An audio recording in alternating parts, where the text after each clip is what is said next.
Hello guys, welcome to study 82 point. दोस्तों, आज 25 जनवरी का करंट अफेयर्स है और ये सभी क्वेश्चन काफ़ी इम्पोर्टेंट होंगे आपके एग्ज़ाम के लिए। और दोस्तों, जो पहली बार इस वीडियो को देख रहे हैं उनसे रिक्वेस्ट है कि वीडियो को लाइक करें, शेयर करें और चैनल को सब्सक्राइब करें।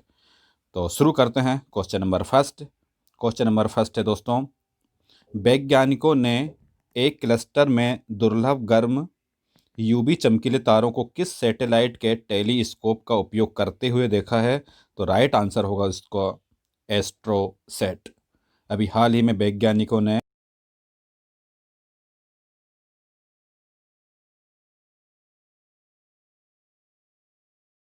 एस्ट्रोसेट।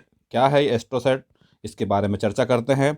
विज्ञान और प्रौद्योगिकी विभाग के Indian institute of astrophysics IIA के वैज्ञानिकों ने हमारी आकाशगंगा में एक विशाल क्लस्टर में दुर्लभ गर्म यूवी चमकीले तारों को देखा है।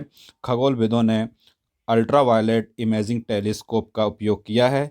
यह भारत के पहले multi wavelength space satellite AstroSat पर लगा हुआ है। तो राइट आंसर होगा एस्ट्रोसेट।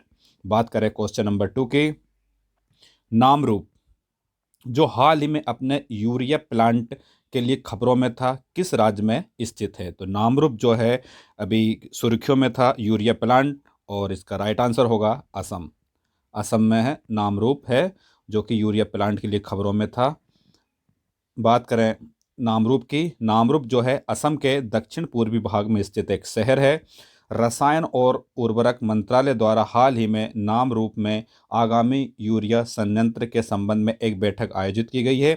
12.7 लाख MMTPA क्षमता की इस परियोजना को national fertilizers limited, oil India limited और राष्ट्रीय रसायन और उर्वरक limited, Brahmaputra valley fertilizer corporation limited और असम सरकार द्वारा संयुक्त रूप से लागू किया जाएगा। तो राइट आंसर होगा दोस्तों असम। बात करें क्वेश्चन नंबर 3 की।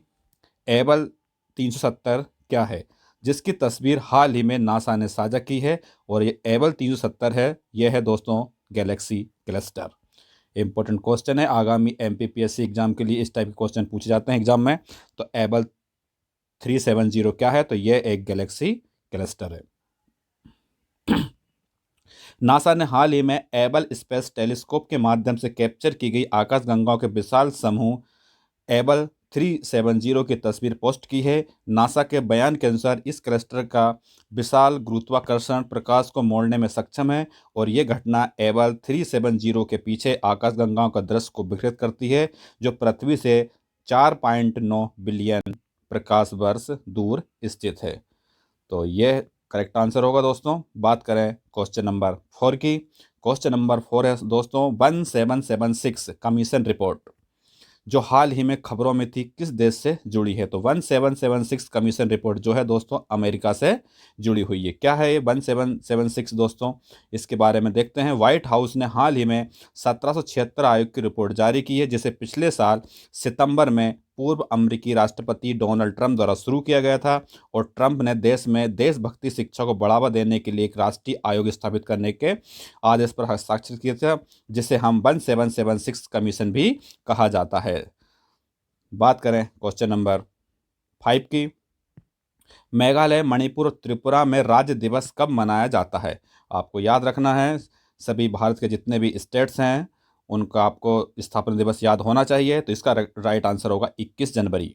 मेघालय, मणिपुर और त्रिपुरा में राज्य दिवस मनाया जाता है, वो मनाया जाता है 21 जनवरी को।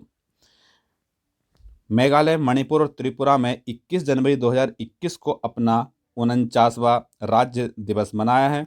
और 21 जनवरी 1972 को ये तीनों राज्य पूर्वोत्तर क्षेत्र पुनर्गठन अधिनियम 1971 के तहत पूर्ण विकसित राज्य बन गए थे। तो राइट आंसर होगा दोस्तों मेघालय, मणिपुर और त्रिपुरा। बात करें क्वेश्चन नंबर 6 की। क्वेश्चन नंबर 6 है दोस्तों, प्रतिवर्ष अंतर्राष्ट्रीय शिक्षा दिवस कब मनाया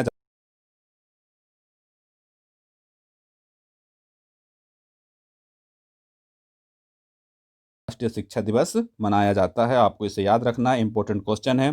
क्या है इसके बारे में, क्या उद्देश्य हैं इसके, और इसके बारे में चर्चा करते हैं। प्रतिवर्ष 24 जनवरी को अंतर्राष्ट्रीय शिक्षा दिवस मनाया जाता है। संयुक्त राष्ट्र ने 3 दिसंबर 2018 को प्रस्ताव पारित करके 24 जनवरी को अंतर्राष्ट्रीय शिक्षा दिवस के रूप में घोषित करने का निर्णय लिया था। इसका उद्देश्य क्या है? इसका उद्देश्य शांति व विकास में शिक्षा की भूमिका को रेखांकित करना है। अंतर्राष्ट्रीय शिक्षा दिवस के लिए इस प्रस्ताव को नाइजीरिया समेत 58 देशों ने तैयार किया था। यह अंतर्राष्ट्रीय शिक्षा दिवस का यह तीसरा संस्करण है। बात करें राष्ट्रीय शिक्षा दिवस की, तो 11 नवंबर को भारत में राष्ट्रीय शिक्षा दिवस के रूप में मनाया जाता है। दोनों फैक्ट आपको याद रखना है। 11 नवंबर को राष्ट्रीय शिक्षा दिवस मनाया जाता है भारत में। और भारत में राष्ट्रीय शिक्षा दिवस देश के प्रथम शिक्षा मंत्री, आपको याद रखना है देश के पहले शिक्षा मंत्री का नाम, जिनका नाम है मौलाना अबुल कलाम आज़ाद की स्मृति में मनाया जाता है। और 11 नवंबर को मौलाना अबुल कलाम आज़ाद की जयंती होने के कारण 11 नवंबर को राष्ट्रीय शिक्षा दिवस के रूप में मनाया जाता है। और राष्ट्रीय शिक्षा दिवस की स्थापना कब हुई थी? ये हुई थी 2008 में की गई थी। दोनों फैक्ट्स आपको याद रखना है। अंतर्राष्ट्रीय शिक्षा दिवस तारीख आपको याद रखनी है 24 जनवरी। राष्ट्रीय शिक्षा दिवस इसकी तारीख है 11 नवंबर। बात करें अगले फैक्ट्स की, भारत में प्रतिवर्ष राष्ट्रीय बालिका दिवस कब मनाया जाता है? आपको याद रखना है राष्ट्रीय बालिका दिवस कब मनाया जाता है। तो ये मनाया जाता है दोस्तों 24 जनवरी को प्रतिवर्ष राष्ट्रीय बालिका दिवस मनाया जाता है। इसके बारे में बात करते हैं। भारत में प्रतिवर्ष राष्ट्रीय बालिका दिवस 24 जनवरी को मनाया जाता है। इसका उद्देश्य है सभी स्तरों पर बाल लिंगानुपात के बारे में जागरूकता फैलाना और बालिकाओं के सशक्तिकरण को बढ़ावा देना है। उद्देश्य है इसके देश भर में बाल लिंगानुपात के बारे में जागरूकता फैलाना, इसमें सुधार करने के लिए कार्य करना।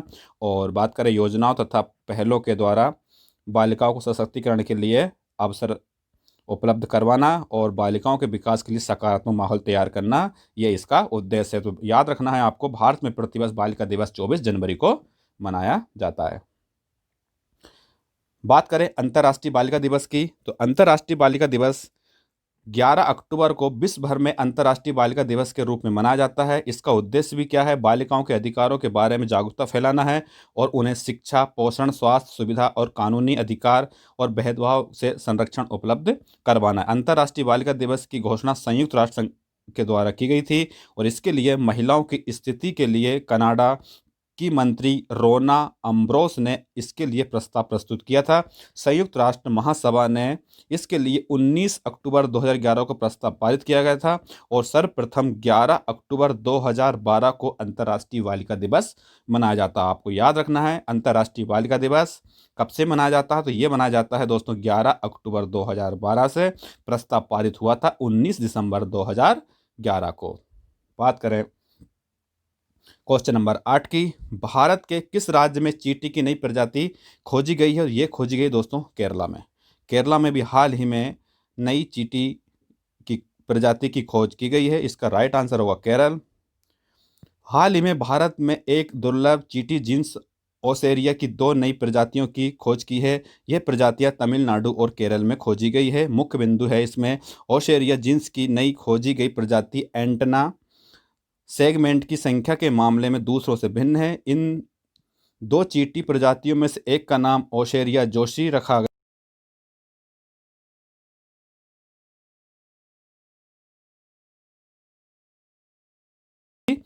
गया है। Amitabh Joshi Jawaharlal Nehru centre for advance scientific research के एक जीव विज्ञानी हैं और विज्ञान और प्रौद्योगिकी विभाग का यह एक स्वायत्त संस्थान है। तो याद रखना है केरल में जो दुर्लभ चींटी हैं उनकी प्रजातियां पाई गई है। क्वेश्चन नंबर 9 है दोस्तों, भारतीय रेलवे के किस जोन ने हाल ही में भारतीय रेलवे नेट पर सबसे लंबी मालगाड़ी का संचालन करके एक नया रिकॉर्ड बनाया है? और ये बनाया गया है दोस्तों दक्षिण पूर्व मध्य रेलवे ने। आपको इंपॉर्टेंट क्वेश्चन है, ये भारतीय रेलवे नेटवर्क पर सबसे लंबी मालगाड़ी का संचालन करने का ये नया रिकॉर्ड बना है दक्षिण पूर्व मध्य रेलवे में दोस्तों। इसके बारे में बात करते हैं। भारतीय रेलवे के दक्षिण पूर्व मध्य रेलवे जोन ने हाल ही में भारतीय रेलवे नेटवर्क सबसे लंबी मालगाड़ी का संचालन करके एक नया रिकॉर्ड बनाया है। इसके मुख्य बिंदु कौन कौन से हैं आपको इनको याद करना है और अच्छे से रीड करना है। भारतीय रेलवे ने SECR रायपुर डिवीजन की पहली बार 5 रेलगाड़ियों को जोड़कर चलाया गया है। 5 मालगाड़ियों को जोड़ने से मालगाड़ी की कुल लंबाई हो जाती है लगभग 3.5 किलोमीटर हो गई थी। और इस ट्रेन का नाम रखा है बासुकी। आपको इंपॉर्टेंट क्वेश्चन है, इस ट्रेन का नाम रखा है बासुकी, जिसमें 5 मालगाड़ियों को जोड़ दिया गया था। और इसकी लंबाई कितनी हो गई थी? 3.5 किलोमीटर इसकी लंबाई हो गई थी। उस ट्रेन का नाम रख दिया है बासुकी। भिलाई केबिन से कोरबा के बीच की दूरी 224 किलोमीटर है और बासुकी ने 5 रेक के साथ इस दूरी को कवर किया है। ट्रेन को इस दूरी को तय करने में लगभग 7 घंटे का समय लगता है, लेकिन बासुकी ने इसको 5 रेक के साथ इस दूरी को कवर किया है। बासुकी को एक लोको पायलट, एक गार्ड और एक सहायक लोको पायलट की मदद से संचालित किया गया था। तो यह इसका इंपॉर्टेंट फैक्ट्स है दोस्तों। क्वेश्चन नंबर 10 है, भारत का सबसे बड़ा लॉजिस्टिक्स पार्क कहाँ बनाया गया है? ये बनाया गया है दोस्तों गुजरात के सानंद में। भारत का सबसे बड़ा लॉजिस्टिक्स पार्क बनाया गया है गुजरात के सानंद में। भारत में सबसे बड़े मल्टी मॉडल लॉजिस्टिक्स पार्क का निर्माण गुजरात में किया जाएगा। गुजरात के मुख्यमंत्री का नाम आपको याद रखना है, नाम है इनका विजय रूपाणी, की मौजूदगी में इस संबंध में एक समझौते पर हस्ताक्षर किए हैं। देश के सबसे बड़े मल्टी मॉडल लॉजिस्टिक्स पार्क का निर्माण गुजरात के अहमदाबाद जिले में सानंद के पास नगर का नाम है बीरोचन नगर में किया जाएगा। गुजरात सरकार और अदानी पोर्ट और SEZ लिमिटेड ने गांधीनगर में मल्टी मॉडल लॉजिस्टिक्स पार्क के लिए एक समझौते पर हस्ताक्षर किए हैं और इस पार्क का निर्माण में कम से कम 1450 एकड़ क्षेत्र में ये फैलेगा। और इस मल्टी मॉडल लॉजिस्टिक्स पार्क के निर्माण के लिए कुल निवेश लगभग 50,000 करोड़ रुपए होगा। ये इंपॉर्टेंट फैक्ट है दोस्तों। और ये लॉजिस्टिक्स पार्क बन रहा है गुजरात में। गुजरात में किस जगह बन रहा है? तो ये सानंद के पास में बीरोचन नगर में बन रहा है। और इस कितने एरिया में है? तो 1450 एकड़ में ये फैला हुआ है। और बात करें इसके निवेश की तो 50,000 करोड़ रुपए इसकी लागत होगी। तो ये थे इम्पोर्टेंट क्वेश्चन। यदि आपको दोस्तों मेरा वीडियो पसंद आया तो लाइक करना, शेयर करना। फिर मिलता हूँ दोस्तों मैं नेक्स्ट करंट अफेयर्स के वीडियो में। जब तक के लिए थैंक यू। वंदे मातरम। जय हिंद।